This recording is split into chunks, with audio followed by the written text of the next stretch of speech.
na descoberta da verdade.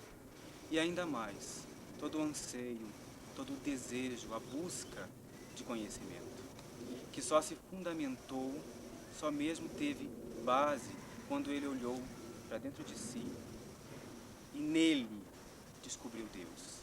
E nele concebeu, foi alcançado pelo próprio Deus, pela luz do Senhor.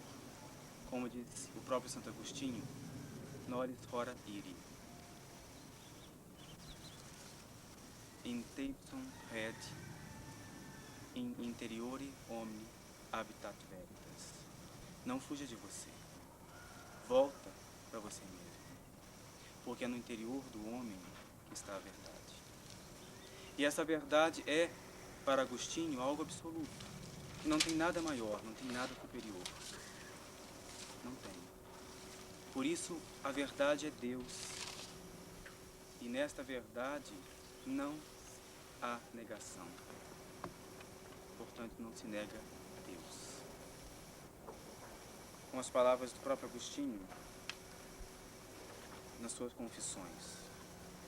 Entrei e com os olhos da alma, acima destes meus olhos, e acima de minha própria inteligência, vi uma luz imutável.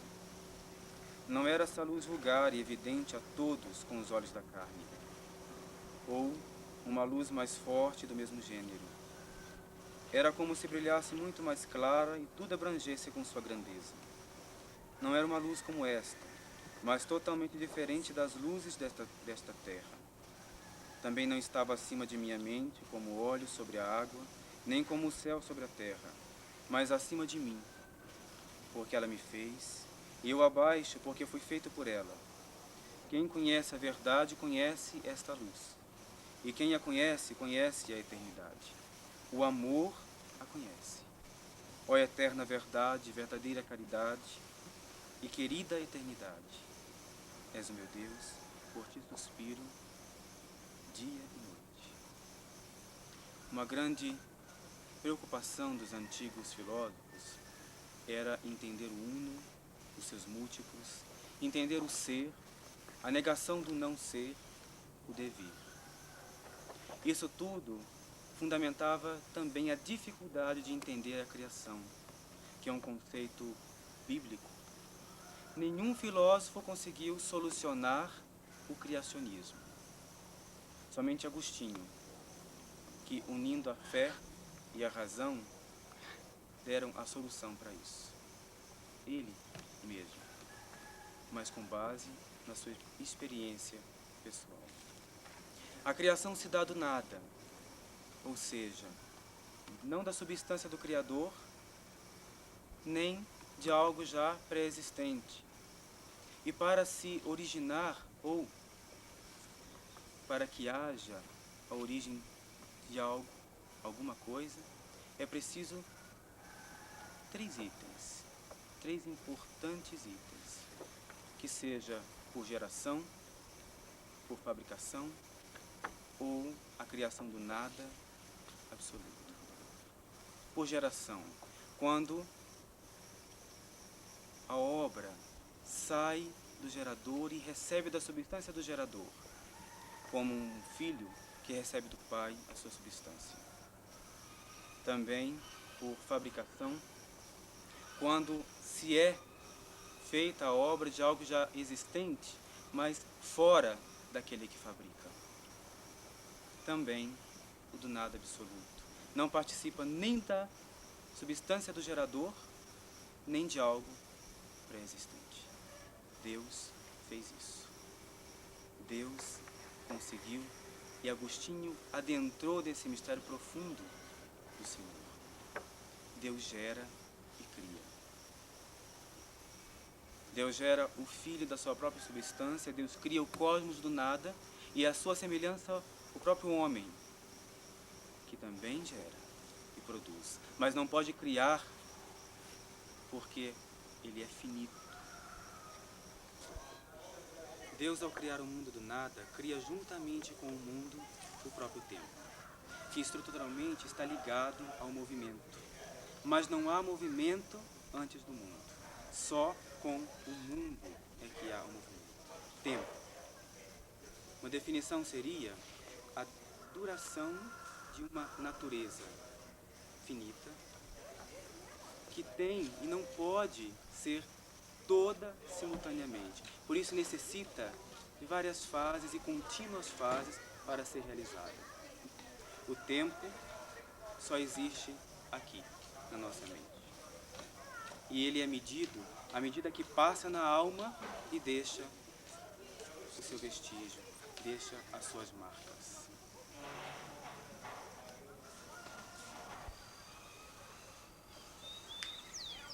Para Agostinho, as ideias se tornam pensamento de Deus e verbo de Deus. Ao contrário de que era em Platão, paradigmas absolutos que estavam fora e acima do demiurgo, o princípio organizador.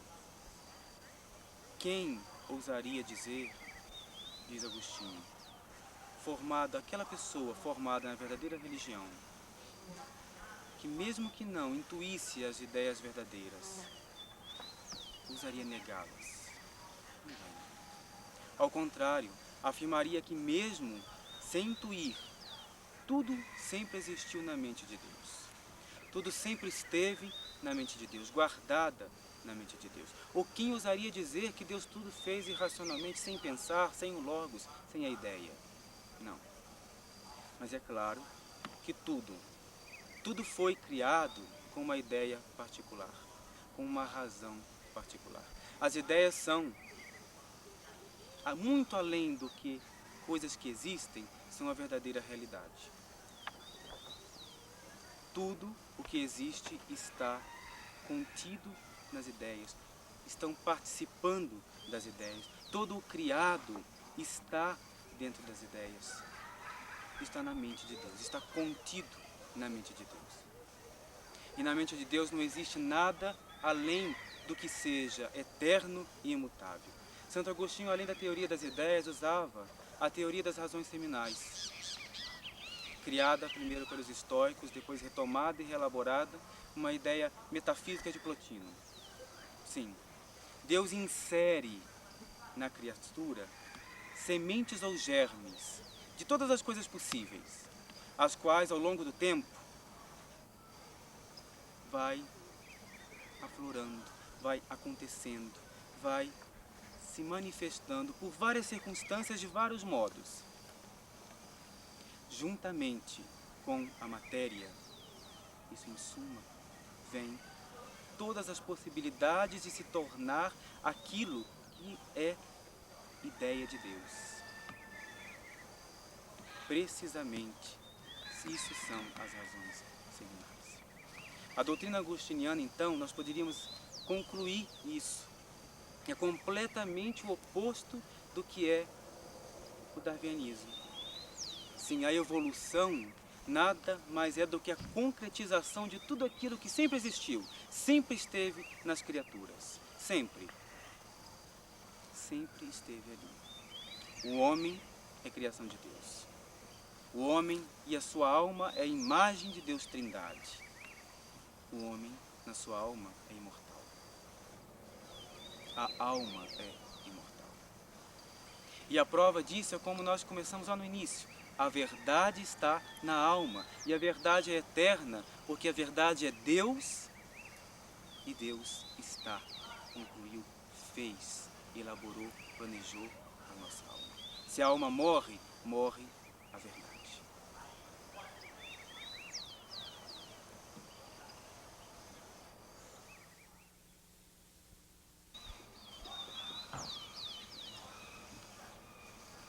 A estrutura da temporalidade e a eternidade. Uma pergunta que fizeram a Agostinho questionando sobre a sua fé. O que fazia Deus antes de criar o céu e a terra? Essa pergunta que fizeram a Agostinho foi justamente que o levou a análises profundas sobre o tempo, que o conduziu a soluções geniais que tornaram-se famosas pelo curso do tempo. Antes de Deus criar o céu e a terra, não havia tempo. Portanto, não podemos falar de um antes do antes da criação do tempo, pois o tempo é criação de Deus. Parece até uma contradição, mas, ao mesmo tempo, olhando de outro ângulo, Agostinho diz que para Deus não existe o tempo, pois a eternidade de Deus está sempre presente. Por isso, Deus precede o passado, Deus vem antes do passado, pois ele vem antes do passado, como eu já acabei de dizer. Ele é anterior à temporalidade. No que diz respeito ao futuro, ele diz que Deus transcende o futuro, ou seja, ele ultrapassa, ele está acima, ele é superior, ele eleva-se, pois ele, Deus, é o futuro. Tempo e eternidade são conceitos que não se aplicam, pois são totalmente diferentes. Mas uma pergunta que poderíamos nos fazer, como Agostinho próprio fazia, ele mesmo. Mas o que seria o tempo? Racionalmente falando, o tempo refere-se ao passado, o presente e o futuro. Mas devemos nos lembrar que o passado já não é mais. E o futuro não é ainda. Mas e o presente? Como fica o presente, então? O presente, por sua vez, transcorre para o passado. Já foi também. Por isso, também é tempo. Passado, presente e futuro são tempo. E jamais poderia ser eternidade. Para Agostinho, na realidade, o tempo existe no espírito do homem. Pois é aí, no próprio espírito do homem, que se mantém o passado, o presente e o futuro. Para Agostinho, na realidade, o tempo existe no espírito do homem. Pois é aí, no próprio espírito do homem, que se mantém o passado, o presente e o futuro. No espírito do homem, eles se mantêm vivos e acesos. Seria até melhor eu dizer, como o próprio Agostinho dizia, 3 formas: o presente do passado, o presente do presente e o presente do futuro. Quando Agostinho diz que o tempo, tanto o passado como o presente e o futuro, só existem no espírito do homem, ele faz a seguinte analogia. Prestem bem atenção. O presente do passado é a memória.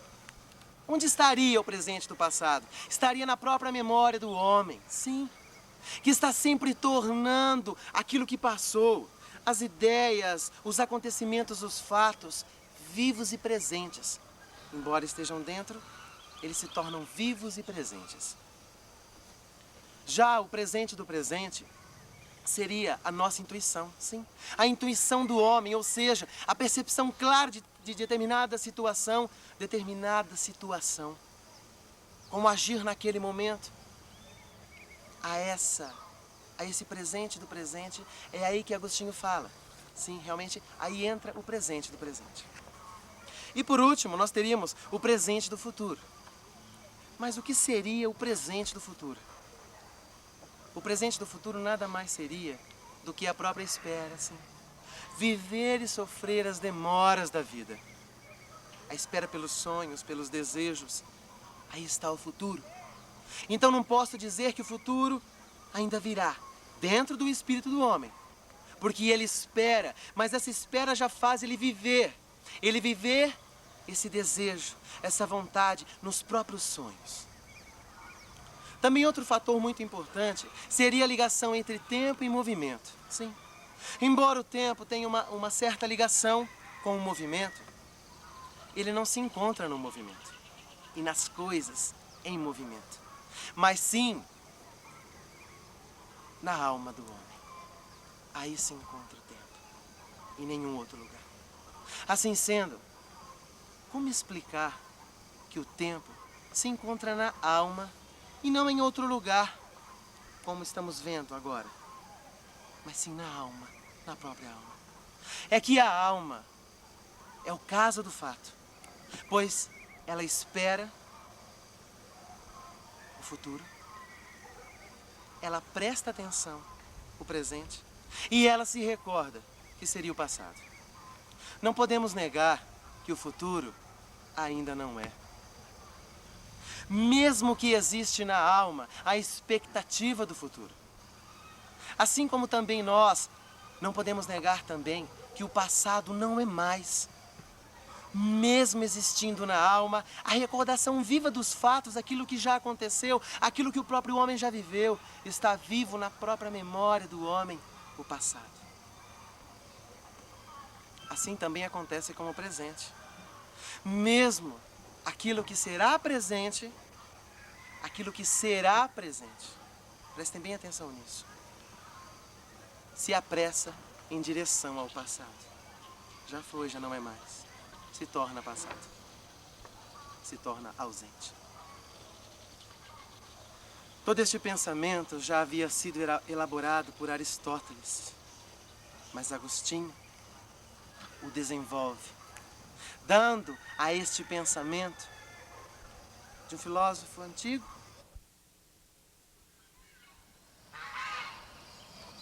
Agostinho se depara agora com um grande pensamento que era tido como verdade na época, que era o problema da criação ligado ao problema do mal. Ao ver isso tendo como verdade, Agostinho discorda e debruça sobre seus livros e chega à conclusão de que se Deus, que é o bem supremo e tudo provém dele, de onde então proveria o mal?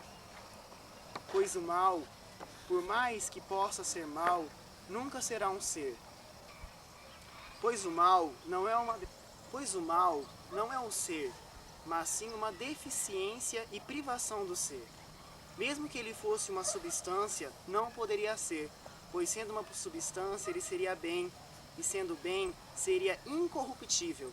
Portanto, o bem, sendo incorruptível, tornaria um mal como um bem geral, tornando assim impossível, pois o mal, no seu ser, como Agostinho diz, não existe.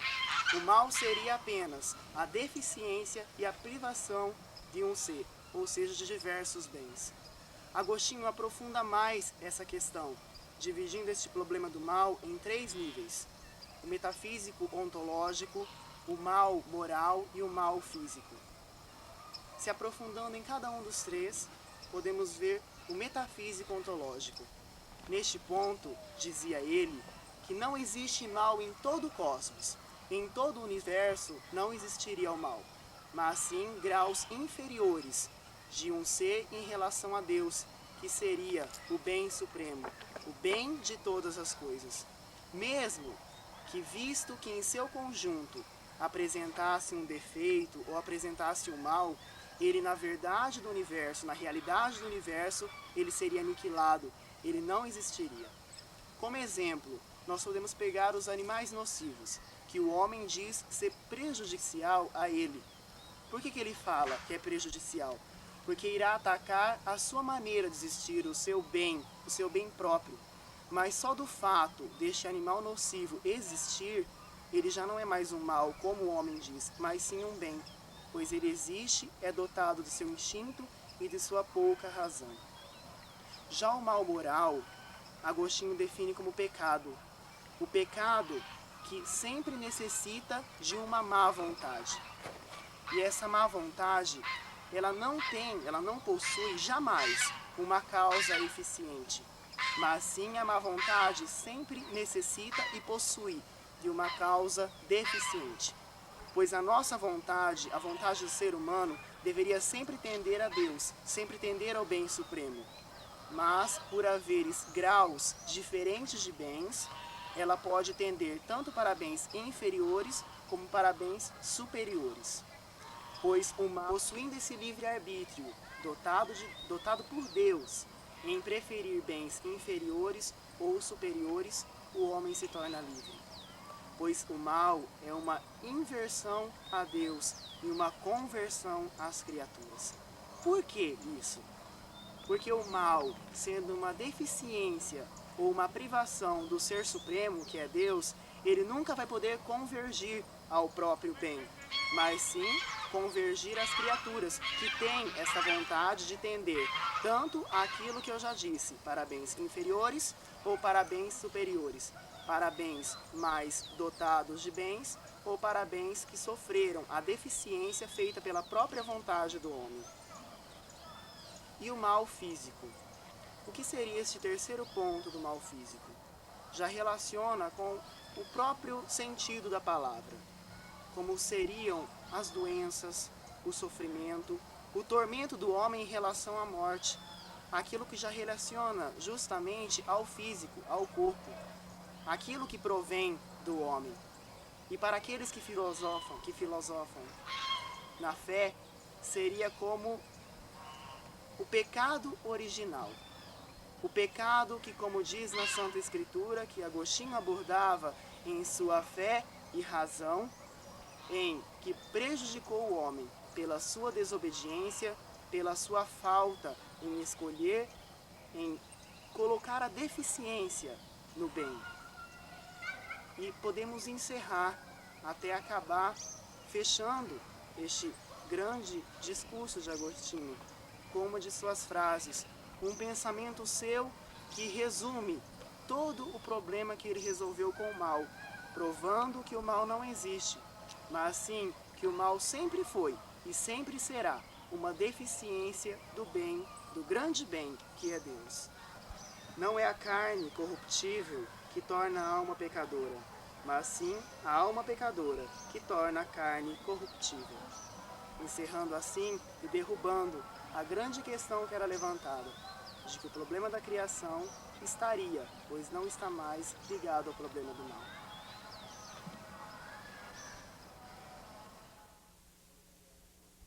Esse documentário, nós vamos agora falar sobre a vontade, a liberdade e a graça segundo Santo Agostinho.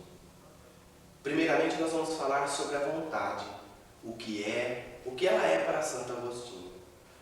A vontade ela é superior à filosofia. Ao contrário do pensamento grego, que forçava o indivíduo a suportar tudo o que viesse. Foi a formação de Santo Agostinho que na cultura latina, que dava a vontade a um valor que era desconhecido para os gregos. Agostinho foi o primeiro escritor a falar sobre a vontade segundo esse aspecto, a apresentar os conflitos da vontade em alguns termos pacíficos. E eu até gostaria de dar um exemplo que Santo Agostinho falava. Era eu que queria e eu que não queria. Era exatamente eu que nem o queria plenamente, nem o rejeitava plenamente. Então, para Santo Agostinho, era essa a vontade. Agora, a liberdade é própria da vontade, não da razão. Então, a liberdade está ligada à vontade e não à razão, no sentido em que a entendiam os gregos. E assim se resolve o antigo paradoxo socrático de que é impossível conhecer o bem e fazer o mal. A razão pode conhecer o bem e a vontade pode rejeitá-lo, porque embora pretendendo ao espírito humano, a vontade é uma faculdade diferente da razão, tendo uma autonomia própria em relação à razão, e embora seja ela ligada, a razão conhece e a vontade escolhe. Agora a graça nos relembra muito a parte do pecado original. O pecado original entrou no mundo e enfraqueceu a verdade. E a verdade só vem a ser fortalecida novamente através da graça. A graça nos tira desse momento de pecado e nos leva totalmente a viver uma vida plena em Deus, nos fortalecendo novamente a verdade. E para concluirmos a vontade, a liberdade e a graça, podemos dizer que a graça, portanto, não tem o efeito do suprimir a vontade, mas sim torná-la boa, pois que se havia transformado em má. Esse poder de usar o bem, o livre-arbítrio, é preciosamente a liberdade. Então nós podemos ver que a possibilidade de fazer o mal é inseparável do livre-arbítrio. Mas o poder de não fazê-lo é marca da liberdade e encontra-se confirmado na graça a ponto de não poder mais fazer o mal. É o grau supremo da liberdade. Duas condições são exigidas para fazer o bem: um dom de Deus, que é a graça, e o livre-arbítrio. Sem o livre-arbítrio, não haveria problemas. Sem a graça, o livre-arbítrio não iria querer o bem, ou se o quisesse, não poderia realizá-lo.